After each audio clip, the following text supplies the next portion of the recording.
the creepiest unsolved mystery. There was a man named Tedeke Gwansi who was in the hospital for abdominal surgery, so he could barely move. One day, a nurse came in to change the linens, and when she came back inside from being right outside his room, he had disappeared. He wasn't anywhere in the room. The hospital searched for a week until some men had to perform maintenance on the ceiling. When they opened the ceiling up, they found Tedeke inside the ceiling in the fetal position, and he was deceased. The autopsy showed that his death wasn't of natural causes, and someone put him in the ceiling. A few months later, a man named Sandile Sibaya was admitted to a different hospital to have his broken femur treated. After a few days there, he was about to be transferred to a different hospital to see an orthopedist, but when they went to get him, he was gone. They looked for him and only found him when a bad smell permeated the hospital, so the staff opened up the ceiling and found Sandile dead in the exact same position as Tedeke, and they said Sandile also didn't die a natural death and was placed in the ceiling by something. I think that's creepy. Maybe not the all-time creepiest, but certainly in the top 20, and also one of the saddest, is the one of who murdered those 4 girls in that frozen yogurt shop in Austin, Texas, back in November of 1991. Several teen guys were arrested, tried, and convicted, then later had the convictions overturned. Also, the DNA from semen found inside one of the victims didn't match up with any of these guys. In addition, a married couple who left the shop shortly before closing time noted a pair of older and rather sinister-looking guys sitting in a booth next to the counter as they left. I saw an update to that just the other day. I think it was a 2020 show, but not sure. It was super recent. They did say they have DNA but can't match it and did not mention the 2 guys in the booth until the very end, which I thought was odd. Just so long with the parents having no answers. One family lost 2 daughters. Went to a good-sized college party with several friends. The location for the party was out in the woods in the middle of nowhere. The road leading to the party was fairly straight, with one major feature. The road was flat for the entire length, but it had a hill that was 30-ish feet tall halfway down it. A pretty good bump in the road, you might say.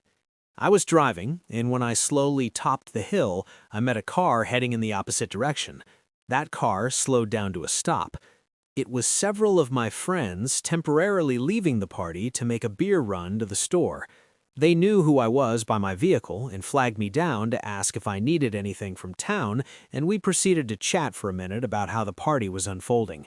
They left. When we both backed up to talk, we just happened to stop on top of the hill. Mind you, this was not a busy road and located, as we say, out in the sticks. As we were parked, talking for a brief minute, we all noticed there was a song coming from the surrounding woods. We figured it was someone having a private party in a parked car nearby in the woods, if you get my drift. The odd thing was, it was Turn the Page by Bob Seger, but it was on repeat. We all went on to meet back up and attend the party and thought nothing more of our chat on the hill. A few days later, I got a visit from several police officers about an investigation. They learned there was a party that night down the road with the hill in question. They were tracking down all attendees. That is how they found me. A hunter, the day after the party, found something at the base of the hill off the road. Someone driving another car that night, heading in the same direction down the road I was on, had wrecked their vehicle. The driver took the hill at insane speed and killed themselves in a wreck that had ran way off the road. Unsolved mystery that is still ongoing. The police said that they believe the driver they found was not the driver. There were 2 people in the car who wrecked. They found one set of bloody footprints that led to the top of the hill. It looked like someone moved the body behind the steering wheel and fled on foot. They found extra sets of bloody handprints in the car. The wild thing was that they found a CD with Bob Seger, Turn the Page, in the CD player. Everyone that was on top of the hill that night volunteered to give fingerprints. Every so often, every few years, one of us gets a phone call to ask us to recount what we saw that night on top of that hill. Kyron Horman. Stepmom took him to school, walked around the science fair in the gym, then he went to class. Has not been seen since. He was in the school. Come on now. It's been over a decade now. I have a Google alert on his name for updates. His dad's friend came into our store in Eugene to pass out flyers 3 years ago. His expression was extremely solemn and serious the entire time, making sure we saw the handwritten phone number on the flyers so we could call in case we found out anything. We had never heard of the child and didn't realize at first it was a case from a decade ago. His family will never stop looking. Frauke Liebs was last seen leaving a bar to go home, then at some point during her walk home went missing. She was able to make several texts and calls to loved ones over the next few days, but was very vague and refused to give information on her whereabouts. The details of her last phone call to her sister are pretty chilling. From Wikipedia. During this conversation, she is said to have answered the question of whether she was being held captive with a faint yes, immediately followed by a loud no. Contact broke off after this phone call.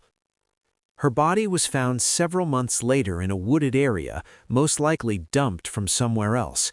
No further details were found about the killer, motive for her death, or disappearance. The sister even suggested in the last call Frauke knew she would die. She said Frauke said she should tell their parents that she loved them, something that was never said out loud in their family. Therefore, it rang an alarm in her sister and triggered a feeling of Frauke saying goodbye. Bryce Lespisa. Missing person Bryce Lespisa. Week away in college, he started exhibiting some troubling behavior, and his parents were worried about him. He said he would drive home from college and that he had a lot he needed to talk about. On the way home, he pulled over like 3 separate times and just sat there for hours. At some point, about halfway home, he ran out of gas, and a roadside assistance employee delivered gas to him at 9 a.m. By noon, when he still hadn't arrived home, his mom called the insurance company and was able to contact the roadside assistance employee and have him check on Bryce. He found Bryce in the exact same spot where he had delivered gas to him hours earlier. He had Bryce call his mom, and Bryce said he would be home by 3 p.m. At 6 p.m., he is still not home, and his parents report him missing. The police find Bryce just 8 miles away from where he was previously sitting. He seems fine. They leave. He still just sits there. Again, the roadside assistance employee checks on Bryce and finds him in the same spot the cops left him hours earlier. Anyway, after a lot of that, when he does finally start heading home, he crashes the car off a cliff. It was found he accelerated while descending the hill, so they think he crashed on purpose. Police find the damaged vehicle, no Bryce, and he is never seen again.